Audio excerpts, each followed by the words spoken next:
way I was raised was pretty unique. The work my dad did, we moved state to state, 36 states to be exact.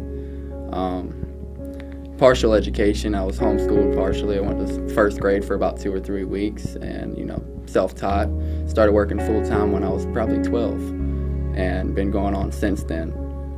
Time to time, we was in between jobs and, we had to live on the streets, but I found families that were willing to take me in and raise me as their own.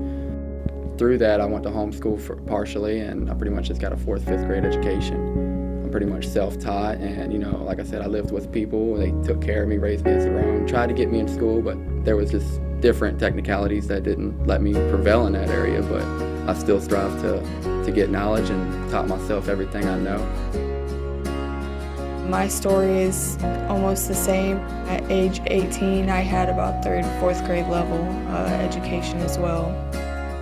I moved to Fort Smith with a friend of mine to try and get a job and get on my feet on my own there. And I met Zachary through meeting some new friends in town. Zach and Stephanie first made contact with our church through the Supper on Saturday program. I remember the first day that Zach was in our small group.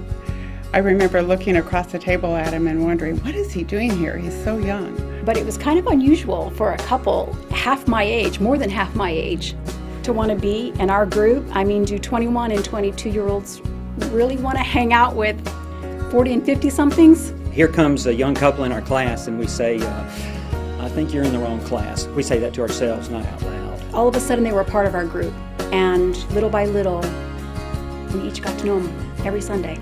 We learned that they weren't married, and the church was going through the marriage series at that time, so a couple of us guys decided we'd go over one Sunday afternoon and talk to Zach about whether or not that was in their plans.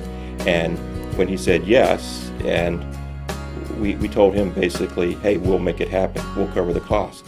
And once we got involved, then I started telling their story to all sorts of people, and before I knew it, everybody else wanted to be a part and help too.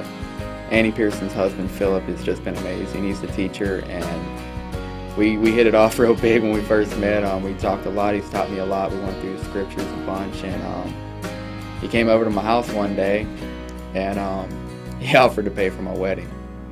I was speechless, and speechless still. It was this amazing event, and he took it upon himself to actually do that for me at a hard, tough time financially. And sure enough, 3 months later, we were married on the beach and had a honeymoon that we'll remember for the rest of our lives. They have really helped change our lives and get us closer to God, and it's been an amazing experience. We got in there, we've created this bond that it just can't be broken. It's just good Christian people, and they've made us what we are today, and it's just inspiration both ways, and it's just awesome. This whole body of Christ thing has really impressed me, that one person's in charge of, we got hands, we got feet, we got grill masters, we got bridesmaids, we got Jeremy doing the ceremony, and it all just came together so beautifully that everybody does a little part, and before you know it, beautiful day.